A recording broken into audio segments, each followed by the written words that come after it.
Hello, good evening my dear student. मैं Shuma ma'am आपको अपने चैनल में स्वागत करती हूँ। और सबसे पहले मैं आपको विजयदशमी की बहुत बहुत बधाई देती हूँ। Happy Dussehra to all of you. हम लोग को बरेली में एक और प्रॉब्लम फेस करनी पड़ रही है इंटरनेट की। कुछ प्रॉब्लम्स ऐसी हैं जिसकी वजह से हमारा इंटरनेट बंद कर दिया जा रहा है। चलिए आइए हम सब मिलकर दुआ करते हैं जल्दी हमारे शहर से बुरी नज़र हटे और हमारे शहर में फिर से अमन चैन वापस आए। ठीक है कि तब तक के लिए मैं आपके लिए एक फ्लैमिंगो का चैप्टर लेकर आई हूँ, जो सेकंड चैप्टर है आपका, जिसका नाम है लॉस्ट स्प्रिंग। लॉस्ट स्प्रिंग जो लिखा है ना, वो लिखा है एनिस जून ने। किसने लिखा है? एनिस जून ने। एनिस जून ने। ओके, तो क्या है, एनिस जून ने एक बुक लिखी थी। उस बुक में उन्होंने अपने गरीब बच्चों के बारे में और बहुत सारे मतलब जो परेशानियां देखी थी उन्होंने उस सब का वर्णन किया था। उनकी उसी बुक से ये चैप्टर हमारा लिया गया, लॉस्ट स्प्रिंग। स्प्रिंग कहा जाता है बसंत ऋतु को, और मानव की अवस्थाओं में हम बात करें तो चाइल्डहुड को कहा जाता है कि चाइल्डहुड होता है ना, ये इसका सबसे बढ़िया टाइम होता है। तो इस चैप्टर में उन्होंने दो लोगों के जीवन के बारे में बताया। एक घटना बताई हमारी फिरोजाबाद की, एक बताई है सीमापुरी की, जो दिल्ली के बॉर्डर पे हमारी जगह है सीमापुरी, जहाँ पे ये कहा जाता है 1971 में जब बांग्लादेशी थे ना, वो यहाँ पर आके बहुत सारे लोग बस गए थे। अपने कुछ भौगोलिक परिवर्तन हुए थे वहाँ, उसके वजह से भी आए थे, कुछ और प्रॉब्लम्स की वजह से आ गए थे। तो लॉस्ट स्प्रिंग का मतलब यही है कि सीमापुरी में जो बच्चे रह रहे थे, कैसे उन्होंने अपने जीवन को वहाँ रैग पिकिंग में लगा दिया। रैग पिकिंग कहते हैं कचरा बीनना। और ये आपने देखा होगा, सुबह सुबह टोली आती है बच्चों की और एक प्लास्टिक का बैग लेकर आते हैं जो उनके कंधे पे पड़ा होता है। उस प्लास्टिक के बैग में इधर उधर ढेर से वो कचरा उठाते हैं। उस कचरे में से भी वो हम लोग उसे कचरा समझ के जो फेंक देते हैं, वो उस कचरे में से भी ऐसी चीज़ें उठा लेते हैं जिन्हें वो बेच कर आते हैं, और फिर उसको बेचकर उन्हें काफ़ी अच्छे से मतलब जो भी थोड़ा बहुत पैसा मिलता है वो उसको ही अच्छा समझते हैं। वो उनकी कहना चाहिए सर्वाइवल होने के लिए जो है कहना चाहिए अहम भूमिका निभाती है ये चीज़ें। तो एनएस ने इस चैप्टर में आपको लास्ट स्प्रिंग में यही बताया कि कैसे सीमापुरी के बच्चों ने और कैसे हमारे फिरोजाबाद के बच्चों ने अपनी स्प्रिंग को खो दिया, अपने चाइल्डहुड को खो दिया, क्योंकि बचपन से ही वो चाइल्ड लेबर में लग गए। उनके कंधों पे वो जिम्मेदारी आ गई कि उन्हें अपने परिवार का मतलब भरण पोषण करना था, अपनी फैमिली को संभालना था, और ये सब चीज़ पढ़ाई लिखाई और विभिन्न तरीके की चीज़ों को छोड़कर उनका जीवन जो था इन सब चीज़ों में लग गया, कमाई करने के सेंस में। तो मैं यहाँ पर आपको एक और इम्पोर्टेंट इन्फॉर्मेशन देने आई हूँ कि लॉस्ट स्प्रिंग एक चैप्टर है जिसमें दो कहानियों का वर्णन है, एक सीमापुरी की और एक फिरोजाबाद की। और आपको क्या करना है बच्चों, इस बहुत ही इंपॉर्टेंट चैप्टर है आपके बोर्ड ऑफ एग्जाम से भी, और वैसे भी बहुत अच्छा है, इससे बहुत अच्छा हमें सीखने को भी मिलता है। ठीक है, और आपको क्या करना है कि ये चैप्टर से कोई शॉर्ट नहीं याद करना है, कोई लॉन्ग याद नहीं करना है ना, बहुत सारा बड़ा चैप्टर इतना डिटेल में पढ़ने की जरूरत पड़ेगी। बस एक बार आप इस वीडियो को देखिए शुरू से लेके एंड तक, बस स्किप मत करिएगा, बिल्कुल एक एक पॉइंट देख के समझिएगा। आपको ये चैप्टर 1 से 2 बार देखने पर ही याद हो जाएगा। मैंने इंपॉर्टेंट पॉइंट्स आपको बनाकर लेकर आई हूँ, ये चैप्टर मैं आपको पढ़ा रही हूँ। ठीक है, एनएस जून का लॉस्ट स्प्रिंग। आप इन पॉइंट्स को याद करिएगा, समझिए, इन्हें कॉपी पे नोट करके बैठिए, और बस इन्हीं से आप अपने लॉन्ग का उत्तर दीजिए, इन्हीं से आप अपने शॉर्ट का उत्तर दीजिए, ऑब्जेक्टिव का उत्तर दीजिए, वेरी शॉर्ट का उत्तर दीजिए। इवन आपका अगर सीन मैसेज भी आता है तो आप इस चैप्टर को इतने पॉइंट से समझ जाएंगे। ये पूरा फुल एक्सप्लेनेशन आपको मैं इस चैप्टर में करा रही हूँ। चलिए, जैसे कि स्टार्टिंग होती है, हमारी पहली कहानी दिखाई गई है जो कि सीमापुरी की दिखाई गई है। सीमापुरी मैंने अभी बताया था, ये दिल्ली के कहाँ पे है, बॉर्डर पे है, बिल्कुल ये दिल्ली के बॉर्डर पे है। तो कहानी की स्टार्टिंग ये है कि जो एनएस जो हमारी कहानी की जो नरेटर है, जिस कहानी को नरेट कर रही है, नरेटर वो होता है जो किसी घटना का वर्णन करता है, नरेट करता है, सुनाता है। तो कहानी की नैरेटर जो थी वो सीमापुरी में रहने वाले एक लड़का है, उसका नाम है साहिब आलम। क्या नाम है? साहिब आलम। नाम उसका साहिब आलम है। इस चैप्टर में पूरा भी आगे भी आएगा। वो उन्हें अक्सर मिलता है, एनकाउंटर में मिलता रहता है एवरी मॉर्निंग, हर सुबह। जैसे वो सुबह अपने निकलती हैं जाने के लिए तो उन्हें रास्ते में अक्सर देखने को मिलता है Saheb Alam. He is a rag picker. Saheb Alam की बात करें तो वो एक रैग पिकर है। रैग पिकर कहते हैं कचरा बीनने वालों का, क्योंकि वहां पे आप देखिएगा बहुत कचरे के ढेर में असल बच्चे सुबह सुबह टोली बनाकर आते हैं और दोपहर तक वो गायब हो जाते हैं। विभिन्न तरीके से कचरा, प्लास्टिक की बोतल, उसके लिए उन्होंने गोल्ड तक की एडजेक्टिव दी है। तो he is a rag picker. Saheb Alam हमारा एक रैग पिकर है, कचरा बीनता है। Who lives in सीमापुरी में रहता है। सीमापुरी कहाँ है? बॉर्डर ऑफ दिल्ली, दिल्ली के बॉर्डर पर है। His parents came from Bangladesh, और उसके माता पिता बांग्लादेश से आए हैं, जो सीमापुरी में आके बस गए हैं। He searches for gold, वो तलाशता रहता है गार्बेज डंप माने कूड़े के ढेर में गोल्ड, गोल्ड माने सोना। कहने का मतलब है उसको ये प्लास्टिक कचरा ये सब भी मिलता है, उसे उम्मीद होती है कभी कोई अच्छी वस्तु मिल जाएगी तो उसे बेच कर उसको अच्छी अर्निंग हो जाएगी। He has never gone to school, और ये बचपन जो था उनके, जो बसंत ऋतु थी बचपन की, वो खो चुकी थी क्योंकि साहब कभी स्कूल नहीं गया था, उसका बचपन उससे छीन लिया गया है। Nor does he have a pair of shoes, और दूसरी बात बताई गई है साहब ने अपनी जिंदगी में कभी जूते नहीं पहने हैं, उसे जूते की परिभाषा अभी तक नहीं पता है। His actual name, उसका वास्तविक नाम की बात करें तो उसका वास्तविक नाम था, रियल नाम था साहिब आलम, विच मीन्स जिसका मतलब होता है, साहिब आलम का मीनिंग पूछ लिया जाता है कभी कभी, तो इसका मतलब होता है लॉर्ड ऑफ द यूनिवर्स, पूरे ब्रह्मांड का मालिक। अब ये नाम देखिए किस प्रकार इसमें आयरनी दिखाई गई है कि नाम है साहिब आलम लेकिन है बेचारा दुनिया का मालिक होते हुए भी बिल्कुल गरीब आदमी दिखाया है, गरीब बच्चा दिखाया है। But he does not understand, वो इतना मासूम है कि नाम उसका साहिब आलम है पर वो नहीं समझ पाता इसका, उसके नाम का अर्थ भी क्या है। क्योंकि एर्नेस्ट ने पूछी भी थी आपका नाम क्या है, तो उसने बताया था साहिब आलम। तो उसने पूछा था कि आपको अपने नाम का मीनिंग पता है, तो साहिब आलम को नहीं पता था। He roams, वो भटकता रहता है, घूमता रहता है गलियों में। With an army of barefoot young rag picker, उसके साथ एक पूरी सेना चलती है छोटे छोटे बच्चों की जो सब रैग पिकर का काम करते हैं, सारे रैग पिकर से सब कचरा बीनते रहते हैं। They appear, वे आते हैं मॉर्निंग सुबह में और दोपहर तक गायब हो जाते हैं, वह कचरे के ढेर पर आते हैं। The rag picker live, अब रैग पिकर रहते कहाँ हैं उसकी बात करें तो उनका जो स्ट्रक्चर दिखाया गया घर का वो ये बताया गया बिल्कुल मिट्टी के बने घर हैं और वहां पे टीन सेट की बड़ी छतें हैं और तारप्लेन वाला वही तरपाल टाइप के जो लगा लिए जाते हैं। कच्चे घर बने हैं उनके, मिट्टी के घर बने हैं, तरपाल के घर बने हैं, या ये कहिएगा खबरें लानी पड़ी है, पक्के घर नहीं है उनके। दूसरी परेशानी क्या है इन लोगों की? देयर इज नो सीवेज, इनके यहाँ कोई सही से सीवेज सिस्टम नहीं किया गया, ना ड्रेनेज, कोई नाली सिस्टम ठीक है और सारा गंदा पानी बहता रहता है पूरे कॉलोनी भर में और इनकी पूरी बस्ती में बहता रहता है गंदा पानी और जो वहाँ पे बीमारियों को जन्म देता है। ठीक है, तो इनकी हेल्थ से भी बुरी तरीके से खिलवाड़ हुआ है, ये सब बताया गया इस चैप्टर में। सॉरी, लगभग कहा जा रहा है 10,000 rag picker don't have any identity. ये कहा गया है कि यहाँ पे 10,000 ये कचरा बीनने वाली फैमिली यहाँ रहती हैं, उनकी अपनी कोई पहचान sorry they don't have their ration card, उनका कोई राशन कार्ड भी नहीं है। एक मिनट देना बच्चे जरा।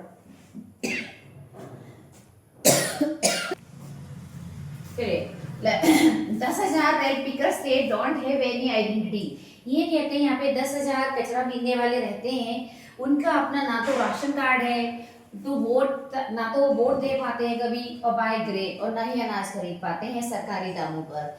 यानी जिंदगी में इनको कहीं पर भी आइडेंटिटी नहीं मिली हुई है इंडियन। अभी तो इनके लिए बहुत ज्यादा अभी चल रहा था सर्वाइवल इन सीमापुरी। ये कहा गया है सीमापुरी में रहना है तो रैग पिकिंग करना ही पड़ती है। वहाँ के रहने वाले लोगों का बिजनेस यही रह गया है कचरा बीनना। अगर सीमापुरी में जीवित रहना है तो जीवित रहने के लिए वहाँ एक ही व्यवसाय अधिकतर लोग करते मिलेंगे आपको, क्या? Rag picking. Saheb find sometimes a rupee. Saheb कहता है इस कचरे के ढेर में मुझे कभी कभी 1 रुपया मिल जाता है और कभी कभी तो 10 रुपए का नोट मिल जाता है, उस दिन तो लॉटरी निकल आती है। देयर इज ऑलवेज होप, और हमेशा इन लोगों को एक उम्मीद बनी रहती है फाइंडिंग मोर, कि कहीं ना कहीं इन्हें और भी मिलेगा इस कचरे के ढेर में। ठीक है, garbage is wrapped in wonder, इस प्रकार ये कूड़े का ढेर इनके लिए आश्चर्य में ढका हुआ था। बिल्कुल बच्चों के लिए ऐसा था कि अभी कुछ भी हो सकता है, आश्चर्य ही आश्चर्य था कि आज 1 मिला है, कभी 10 मिला है, हो सकता है इससे भी ज्यादा मिल जाए। ठीक है, फॉर द एल्डर, और जो इनके बुजुर्ग लोग थे, इनके बड़े लोग थे, जो जिनके ऊपर परिवार को चलाने की जिम्मेदारी थी, उनके लिए ये मीन्स माने एक साधन था, मीन्स माने ये साधन था, सर्वाइवल माने अपने परिवार को चलाने का। यानी कि बड़े लोग तो पूर्णतः इसी व्यवसाय पे डिपेंड थे और बच्चे भी लगे हुए थे इस व्यवसाय में।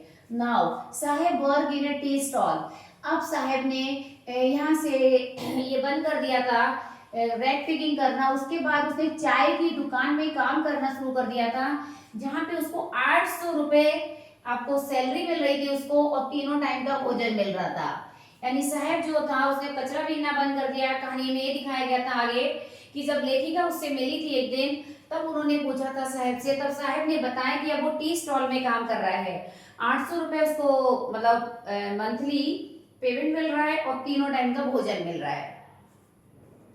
ही कैरीज ए कैनिस्टर, और वो लेकर जाता है कैनिस्टर माने एक चाय का डिब्बा कह लीजिए। वो कहता है उससे, जब लेखिका ने पूछा तो कहता है ये कैनिस्टर मुझे ज्यादा भारी लग रहा है देन द प्लास्टिक बैग, किसी प्लास्टिक बोरे से जो वो कभी अपने कंधे पे लेकर जाया करता था। वो इसलिए कहता है ये वाला सेंटेंस क्योंकि पहले वो जो था अपनी मर्जी का मालिक था, प्लास्टिक के बोरे अपनी पीठ पर लेकर चलता जरूर था, लेकिन ये कैनिस्टर उसको भारी लग रहे हैं क्योंकि अब वो किसी की गुलामी कर रहा है, किसी की नौकरी कर रहा है। ठीक है, और पता ही है बच्चों के साथ तो मालिक लोग अच्छा व्यवहार वैसे भी नहीं करते, तो इसीलिए बेचारा कह रहा है कि आज वो कैनिस्टर लेके जा रहा है जहाँ उसको सैलरी भी बड़ी मिल रही है, खाना भी मिल रहा है, लेकिन उसे फिर भी ये कैनिस्टर भारी लग रहे हैं उसके वो प्लास्टिक बैग से, जब वो अपना मर्जी का मालिक था और अपने बैग लेकर कंधों पे घूमता था कचरा बीनते हुए।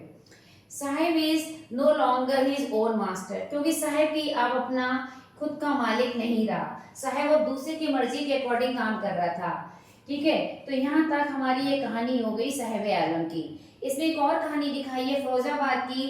फिरोजाबाद एक वो शहर बताया जहाँ चूड़ियों का संसार है, जहाँ हर घर घर में कहा जाता है, हर दूसरी तीसरी गली में आपको जाएंगे चूड़ियाँ बनती मिलेगी। ये कहा जाता है वहाँ पे परिवार की कई पीढ़ियां बीत गई हैं इस व्यवसाय को करते करते।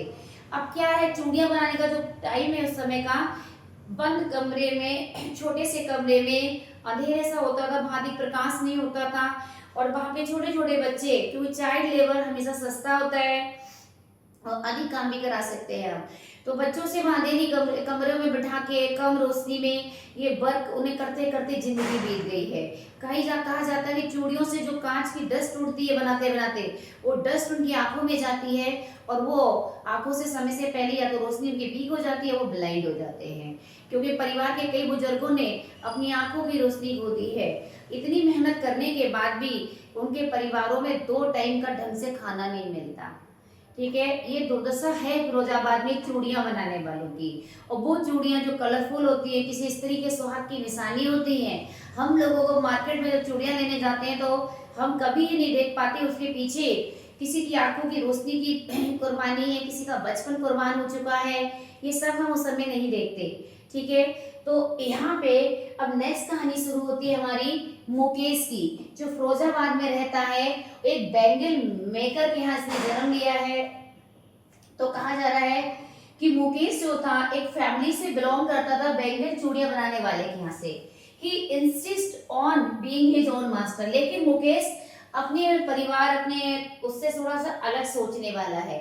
इंसिस्ट होता है जोर डालना, वो जोर इसी बात पे डालता है कि वो अपना मालिक बन के रहेगा, वो कभी किसी की गुलामी नहीं करेगा, क्योंकि उसने अपने परिवार में लोगों को देखा है चूड़ियां बनाते हुए, और चूड़ियां बनाते बनाते जिंदगी बीत गई है, उनके घरों में सही शिक्षा तो अच्छी शिक्षा मिल पाई ना अच्छा भोजन मिल पाया।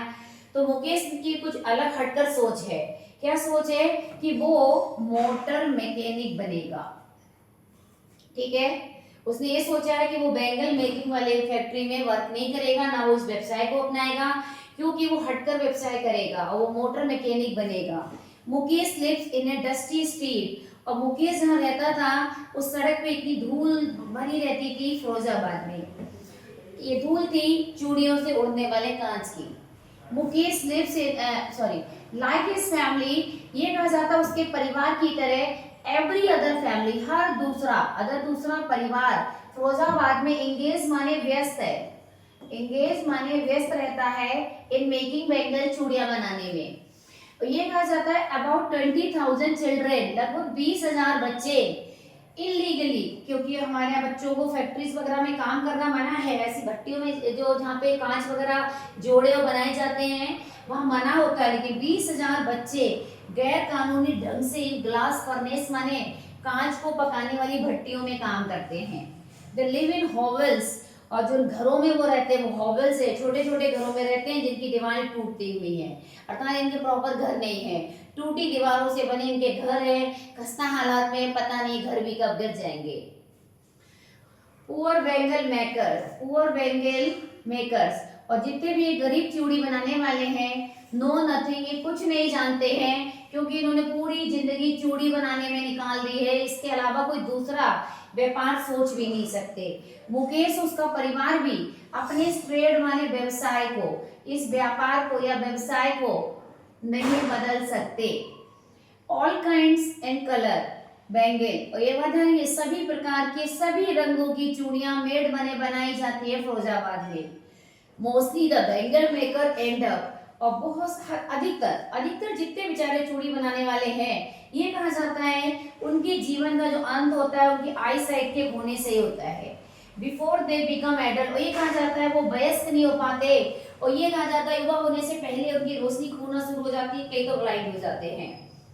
और दूसरी बात, एक और चीज है फिरोजाबाद में कि यंग मैन, वहाँ की युवा पीढ़ी ये सब जानती है उनके जीवन में इतने कष्ट हैं, फिर भी इनिशिएटिव माने पहल, वो पहल नहीं कर पाते, या उनमें इतनी एबिलिटी नहीं है कोई हटकर सपना देख ले अपने जीवन के लिए, कुछ और बना ले।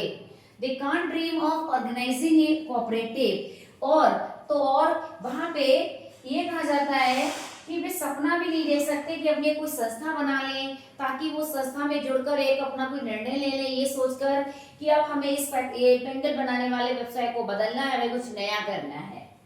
There are two world, क्योंकि वहां पे दो दुनिया बसती हैं। द वन वर्ल्ड, एक दुनिया आपको दिखाई देगी चूड़ी बनाने वाले की, और दूसरी, और ये चूड़ी बनाने वाली दुनिया फंसी मिलेगी वेब माने जाल में, वेब माने जाल में, किसकी? पॉवर्टी माने गरीबी।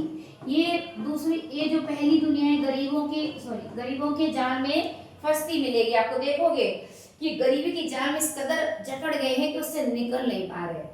एक और दुनिया है भाई, वो ये है मनी लेंडर। यहाँ पे मनी लेंडर लोग भी अपना बेसेला चक्र चलाते हैं। ये मनी लेंडर जमींदार लोग पैसा उधार देते हैं ब्याज पे, इनका ब्याज ही नहीं खत्म हो पाता और लोगों की जिंदगियां चल बसती हैं। मिडिल मैन, यहाँ के बिचौलिए लोग ऐसे हैं जिनका फैक्ट्री से और इन गरीब तबके से क्या रहता है, साठ गांठ रहती है। ये दबा के रखते हैं यहाँ के इन लोगों को, ताकि ये कोई ऊंची सोच ना ले या ये लेबर करना ना बंद कर दे और बड़ी बड़ी चलती फैक्ट्रियां बंद ना हो जाएं। तो ये मिडिल मैन, यहाँ तक कि यहाँ के पुलिस वाले भी इन सबका एक्सप्लॉइट शोषण करते हैं और बहुत इनको प्रताड़ित करते हैं जो भी इस स्ट्रीम से हटकर काम करना चाहता है।